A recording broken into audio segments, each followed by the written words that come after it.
create a better world for men and boys?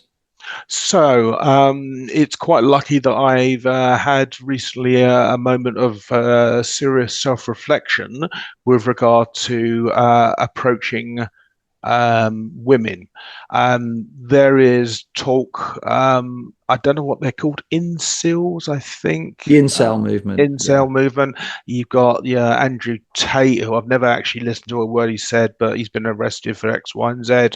You have this pornography in the presentation of everything, especially sexuality, and you have boys still being raised. It's better, but still being raised without emotional intelligence as a key component. Now, boys at 5, 6, 7 are as emotional and great and as lovely as girls, but we hammer out of them the ability for self reflection, and we hammer out of them the ability that crying is a good thing. Now, I won't share it on this, but I have it's a, what was that talent show with Simon Cowell? X um, Factor. X Factor. It was an X Factor audition. This girl comes on. She's really timid. She rocks out this number. The crowd goes, wow, they're on their feet. The judges are on their feet. She's not finished the song. She belts up another 4 bars, this amazing voice, and then breaks down in tears because she's never had that feedback before. And it is so amazing. And I blub like a baby because I'm so happy for her. But it is also true that strokes break the bit of your system that inhibits your emotions. So I can Interesting. laugh hysterically, I can cry hysterically, and I'm quite happy to do both. Many men are not. So I'm lucky in the fact that on 3 occasions in my life, I've had to be completely reliant on someone to feed me, to wash me, to wipe my backside. So I've had the ability to learn humility, and then the nature of trauma gives you a level of self reflection that most people, many people, struggle with. There's a thing called confabulation where we'll always make ourselves out to be the winners. So, in answer to the question, I had spoken to these 3 women in the gym. When I'm in the gym floor, I've got my headphones in, don't want to talk to you, nothing. When I go down to the steam room and the sauna, I'm at my most energized throughout the day. And I had been in the habit of starting these mass conversations about this and that, and really holding court, being a sort of, facilitator of conversations. And then I had this chronic moment where I went, ah, because I'd never go up to a woman on the gym floor with her headphones in and start a conversation. And it not occurred to me that most people spend the sauna and steam in quiet. So I said I was going to apologize to these 3 women, to men that I speak to in the sauna. They went, oh, no, don't do that. Oh, no, you're stupid. And I said, no, I want to do it because what I've done is it is my male entitlement, the inherent belief that I can go up to a woman anywhere, anytime, whether she's shown me interest or anything, and starts a conversation. Now, this is not even chatting women up. This is about understanding that, unfortunately, women are being killed, murdered, and beaten by men, and in ever increasing rate. So, from a woman's perspective, when they look out into the world, at least half their brain is thinking about threat detection. They're worried about, is this person a threat to me? So, for boys and girls to have a better experience, for men and women to have a better experience, men can open themselves up from holding inside their emotions, their core, their vulnerability. And as they can speak about those things.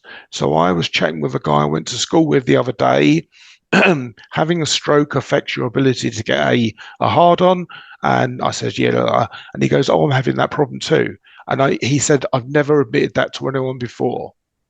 So I find that when I speak to men and I expose my soft underbelly, it's there everywhere in all of them. Yeah. So the gap between where we are now and where it is a better world, the reason I'm starting with the girls is because when the girls are not manipulated by our society to feel less than, what they'll ask of the men or women that they partner and date with is they'll ask of them more than the majority of women who are educated differently. And in that way, it brings up the consciousness level of both. It's like social mobility. Yeah. You support women and the whole of social mobility goes up. Melinda French Gates, you were talking about, in her book, The Moment of Lift, she's talking about farm grants and things of that nature. And they're always given to the men who sit round, blah, blah, blah. 85% of the farmers in the world are women. And they weren't being targeted at all. So I think it's true that men can feel isolated or put upon. And those feelings are internal. Because when I apologized to these 2-3 women, they then engaged me in conversation about some very deep, personal, traumatic things. And we had a really good conversation. Yeah. So, yeah. So it's an interesting one, isn't it? And it is a huge challenge. And, you know, on the one hand, research shows that women are attracted to confident men.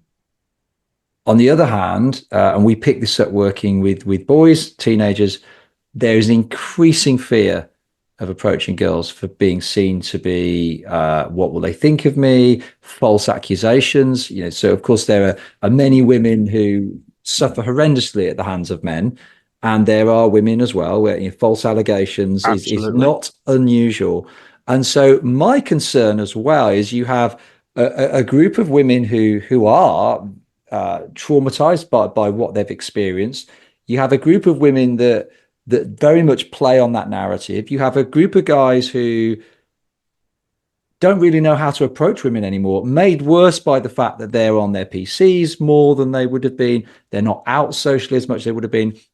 And I feel sad for both genders in terms of where we are both at. And I do agree with you that being more vulnerable, talking about your feelings is really important. I think about with my boys, we try and rate how they feel about the day, whatever number that was each day. Let's try and pick apart why a 6, not an 8. Oh, well, maybe it was an 8 because this happened and that.